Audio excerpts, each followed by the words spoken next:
Mouseri is looking down at ace-king offsuit. Smashed. I want 11 bracelets. I understand that. He's actually my favorite player. He's got as many as Kobe and Michael Jordan combined. Did you go golfing with Jordan the other day? Kobe and Jordan don't get to compete for 55 championships every year. Well, I told Michael. I did tell Jordan yesterday. I said, buddy, you have 6 world championships. 12. That's impressive. 12 but I have 11. Yeah, right. I did say that to him yesterday. What was his comeback? Well, he knew I was messing around. He's like, my 6 mean more. Pre-flop begins with a clash of styles that sets the table for a massive collision. Mouseri, known for his prowess in high-stakes mixed games, decides to play standard power poker. He opens to 1,200 with ace-king offsuit, a premium hand that demands action. However, Peter Jetten, representing the aggressive new school of internet professionals, is not interested in letting Abe play a comfortable pot. From position, Jetten 3-bets to 4,600 with 10-8 suited. The flop comes, a texture that drastically shifts the dynamic. Mouseri smashes the board, flopping top pair, top kicker. Jetten, meanwhile, finds a flush draw, giving him a reason to stick around. Jetten, having seized the initiative pre-flop, fires a continuation bet of 6,000. Here, Mouseri makes a very distinct choice. Rather than slow playing his ace, he raises to 14,000. It is a check-raise mentality. Without the check, he wants to charge draws immediately and define his hand. Jetten, holding a flush draw and knowing that Mouseri could be clicking buttons with a weaker ace or a pure bluff, makes the call. He has the correct price to peel 1 card, and his hand retains plenty of equity. The turn brings the 8, a card that fundamentally changes the math for Jetten. He now has a pair to go with his flush draw, increasing his outs but still leaving him behind Mouseri's ace. When Jetten checks, Mouseri stays aggressive, betting 22,000. This is a value bet designed to extract money from exactly what Jetten has, a draw or a smaller pair. I'm all in. Call. All in and a call. Call. 3 times, 4 times. 3 times is good. Wait, what's that, 3 times? 3 times. Okay, 3 times it is. Jetten's got Abe covered by 21-5. 180,000 in that pot. They're playing for a third each run. The first river, the Queen of Hearts, gives Abe the win. It's not me. That's me. The second run. I can't miss 3 times. I mean, it's just not possible. It's not? Oh, It's not. man. How are you going to jinx me like that? It's just not possible. Oh, that is me, though. I don't jinx people. I just give you some run good. I appreciate it. I don't got anything. I'm not that witty. Like, the king of spades would never come on the river. Something like that. The final run. Another flush. All right. Oh my God, you win it again. Really? Yeah. You win another spade, yeah. So I should have run it 4 times, I guess. Hellmuth is looking down at pocket jacks. Pre-flop begins with a move that is purely Hellmuthian. Instead of raising to build a pot with pocket jacks, he decides to limp, setting a trap that nobody asked for. This passivity invites a family pot. Ferdinand comes along with pocket 8s. Elke limps with king 3, and Abe Mouseri is allowed to see a free flop from the big blind with 10-7 offsuit. By refusing to raise, Phil has allowed a trash hand to realize its equity for 0 cost, a strategic error that allows the big blind to connect with boards they should never have seen. The action checks around to Ferdinand, who takes a stab at the pot with 1,200 holding his underpair. Mouseri springs into action immediately, check-raising to 4,400. This is a fast-play strategy. He knows the board is wet and doesn't want to give free cards to straight draws. I took 1 shot at it with my hand. Hellmuth, trapped by his own cleverness, decides to flat call. In his mind, Mouseri is defending the blind with a draw or a 9. The turn brings the ace, a scare card that changes the texture but not the hierarchy. Mouseri keeps his foot on the gas, firing a bet of 10,000. It is a polarized sizing, asking Phil to decide if this is a bluff or a monster. How much you have that? Hellmuth, stubborn as ever with his underrepresented jacks, makes the call. He is now purely bluff-catching, convinced that his pre-flop trap disguises his hand strength enough to induce Mouseri into spewing off chips with a straight draw. The river is the 10, giving Mouseri quad 10s. All in. Hellmuth folds.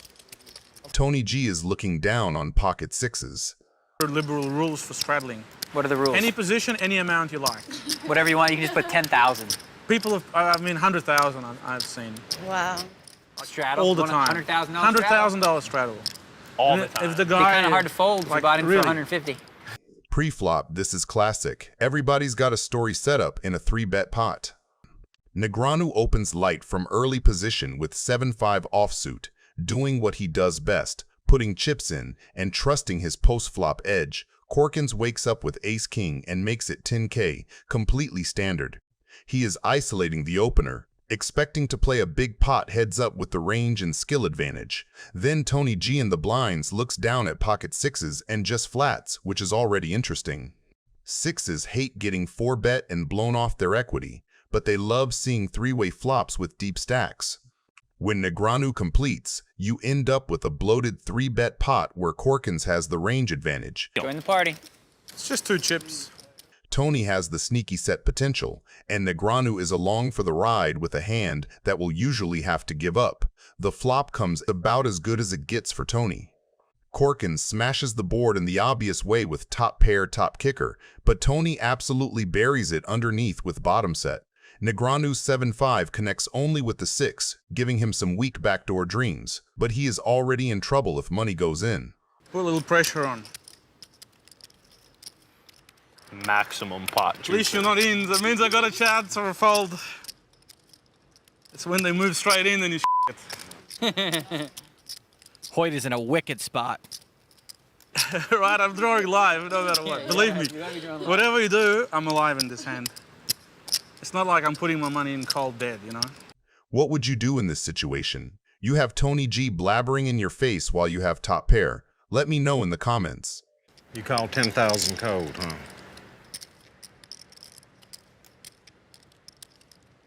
All right, I'm all in. Corkins shoves and Tony calls. Drawing real life. Hoyt sees how thin he's drawing. Wow. How many times would you like to run it? I think I got to run it, what, 40 times to get one? 40 times to win one. You want to run it twice? That means... Okay. We'll Twice is good. 2 times. 4 spades on the turn. I make the So nuts. Tony's won half the pot. Wow. Yeah, the absolute nuts. All right, let's put something out there to give us a bit of hope. Okay? Dealer, I want a big card, a huge card. It's a queen. Ooh, there it is. Now he needs a tan. The river. It's a king. How close was that? Okay, guys. Really? Tony G is looking down at Jack 10 offsuit. You're getting some good counseling, man. Your counseling's working. I can make fun of myself a little bit? Come on now. You're discovering yourself, but that's good. You're getting self-aware now. All right, I need to, You're working out. You might not be as good at poker as you believed, right? need a limp in. Pre-flop, this is another spot where everything looks routine on the surface, but the stack-to-pot ratio is already primed for carnage. Brunson opens 10s, which is absolutely standard. It is a premium in this lineup and plays very well deep. Tony G flats in position. That is a perfectly reasonable peel against an older, tighter opener. Just because it's dull, I want to play with it. Especially when he expects to outplay people post-flop. You got 100 there, Dal, or what? It's got 100. Yeah, maybe this is a good time to squeeze here. Test it out. Test the waters. Test the water. I think you're just thinking about calling. I should squeeze, really. Squeeze. I've never seen a guy squeeze after they make the announcement of this would be a good time to squeeze in 10 years of cards at this point. I'm going to do that move someday. You know? Will you call 8 more? I'll call 8 more. If I make the announcement. Will you call 10 more? I think we're getting out of hand now. Let's just play the hand. Call the 15 or fold. That's your 2 options. Oh, and then what are you talking about? Raise. Go for it. Make it happen. Actually, it's 3-handed, so you probably shouldn't be killing the... He started the talking. You're threatening. Pull the trigger. Okay, I raised 10,000 more. Wow, that's a first. Yeah, that is a first. Can he raise 10? Hellmuth then wakes up in the blinds and squeezes to 8,400 with ace-5 suited. That is classic Phil. A light but not crazy 3-bet, leveraging his image and trying to isolate Doyle. When Brunson just calls with 10s rather than 4-betting, his hand is a bit under-repped. As a poker spectator, I'd like to say I like the way this hand is This is going to be a fun hand. We got a fun hand going on here. A lot of crazy talk. I just want to be in a pot. I can't say no to this pot. and Tony comes along closing the action, getting a great price. Three-way, bloated pot, and two of the hands are badly disguised. It is a recipe for someone to get stacked if they connect hard with the board. The flop is about as good as it gets for Tony, and about as awkward as it gets for the other two. Tony has smashed it, flopping trip jacks with a decent kicker in a pot where he is not expected to have many Jack X combos, compared with the pre-flop raiser and the 3-better. You hit it that good? Hellmuth has completely whiffed and correctly shuts down. Brunson looks at an overpair in a 3-bet pot on a paired, relatively dry board and does the thing tens want to do most often here. He continuation bets 18,000. From his perspective, he is targeting exactly the kind of hands Tony and Phil can have a ton of. Now you can move in. Be the hero. I'm all in, whatever comes. You're all in now? Yeah, I'm all in. He's all in the dark. All in the dark. Tony's check shove over the top is then a very clean piece of value and protection combined. With trips in a pot that already has serious money in the middle, he wants to deny equity from overcards and backdoor draws and, crucially, get paid by exactly the kind of pair Doyle is holding. Come what may. That's commitment to the game. Folding tens here versus Tony's range would be extremely tight because Tony can absolutely show up with lower pocket pair, random bluffs, and some floats, turning his hand into a semi-bluff. I love the game so much. Absolutely love it. I guess you got me covered, huh? Probably not. So you just came in and hit a jack, right? Instead of the 2-8 you got. 20 beat. What do you got, Doyle? 2 10s? You got it. You got 2 10s? Yeah. Just because Tony's right doesn't mean you are, Doyle. I just don't believe you got it, buddy. There he goes. 2 10s is very bad. Bad. You're drawing dead to 2 10s. Oh, what a disgusting feeling. And you, Reload. how sick is that? And Tony G will double up. How did I guessed his hand too? Because he said 2 8s, I guess. No, you've got some chips. That was a good read. He's got like 70. How much you got? I lost. No, I bluffed Phil. It didn't work. At least he didn't have aces, right? I'm gonna clean you out. I'm gonna clean you out, baby. I'm gonna do it to you. I'm gonna wipe you out. Keep sticking 8,400 in with Jack 10 offsuit when you're. I will do it on 100 stack. When it's 8.4% of your stack, it's not even like 6%. I would have busted you. Don't worry. You would have busted me. You feel good. I love you. You're the best, Phil. You guys are the best. I have to clean you out every time I play with you. I love it. Oh, I'm gonna put you so badly. Daniel Negreanu is looking down at pocket aces. Pre-flop begins with a clash of titans that escalates from a standard open into a catastrophic leveling war. Joe Hachem, a world champion who knows how to navigate these streets, looks down at pocket tens. It is a strong hand. None of us have been all in. Nope. Is that right? Just the cannon. Tens for Hachem. I just only made it 1,200. Wow. But vulnerable, so he opens the pot to 3,100 to define his range and thin the field. The action folds to Negreanu in position, and he wakes up with the absolute nuts, pocket aces. Negreanu enters small ball mode, but knows he needs to build the pot now. He puts in a standard 3-bet to 10,000. At this point, the alarm bells should be ringing for Joe, but the dynamic between these two legends complicates the simple math. When the action returns to Hachem, he faces a critical decision point.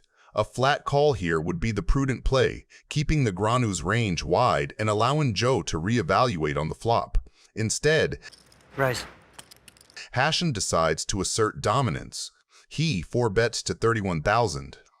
This is a massive deviation that turns his hand into a bluff. He is trying to represent a monster like kings or aces to force Negreanu off a hand like ace-king or pocket jacks.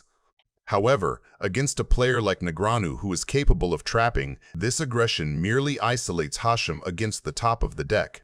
Negreanu does not hesitate. He doesn't slow play or get cute. He reaches for chips and 5-bets to 91,000, effectively putting Hachem all in. This bet is the nail in the coffin. It collapses Hachem's fold equity to 0. Joe, now realizing he has painted himself into a corner, has priced himself in. Kind of glad it's not a quick all in. Right? Yeah, that's good news. I'm all in. Joe shoves. Daniel calls. You got aces? Yeah, I got tens. Twice is good. Yeah, twice is good. I couldn't fold it. No, I don't think so. I couldn't fold it. The first flop, Boom. a 10. Like that one. Good thing I ran it twice. Save the fourth 10 for the second board, please. The turn, 6 of diamonds. Give me another 10 if you're gonna do anything. Okay? Seriously. She's gonna do something. If you don't give me an ace, just give him a 10. I can't handle losing these twice. It'll hurt really bad. That'll bother me. The river, 6 of hearts. All right, thank you. It's wait, there's one oh, more. you're running it twice? Yes. The second flop, Ooh, I thought that was a 10. I don't know why. Clubs and there's backdoor everything It's here. not fair if I beat you this hand, seriously. the turn, Ooh! Big time sweat. I mean, that's Oh, God. a decent sized sweat as well. That's a pretty good sweat. I don't know if anyone else goes through this. Daniel holds. Oh. I'm so I got aces. I'm so happy to not go broke. There's the 9 of clubs. There's the 9 of clubs. Come on. Daniel losing both of those is good for the game. Yeah, great for the game. One more card. Come on. Look at one more card. Thank you. Never been so excited about getting half my money with aces against tens. Daniel Negreanu is holding ace-10 suited. Pre-flop is all ego and leverage. Tony G opens small Houston flats, and Negreanu snaps on the squeeze to 7K. Well, if at first you don't succeed, you make it 7,000. Perfect against two wide ranges. Tony G knows Houston's call is weak money and fires back to 24K with pocket eights, classic isolation, and dare 4-bet. Negreanu takes the button, keeps Tony's bluffs in, and controls the pot. That flat says, I'll outplay you post-flop, keep the range wide. Flop comes rainbow, Negreanu's dream in a 4-bet pot, top pair, ace kicker, clean texture. I'm all in. Tony shoves. Who cares? I guess you got, what, you have kings now? I'm committed again. No, I know you are. Okay, you can show me one if you want. Even if you gave me $1 million, I wouldn't show you. $1 million? Oh boy, Tony G. I guess I should. You're a nice guy. You do good things with your money, right? I do. You do? All right, I'll give you some more, I guess. All right. Daniel calls. You have kings or something? No, one time. No. Jack of clubs on the turn. Oh my God, did that make him more outs? Yeah. I just realized. Oh God, I was like, oh Jack, that's a good card. The river, the king of hearts. It's a scary one.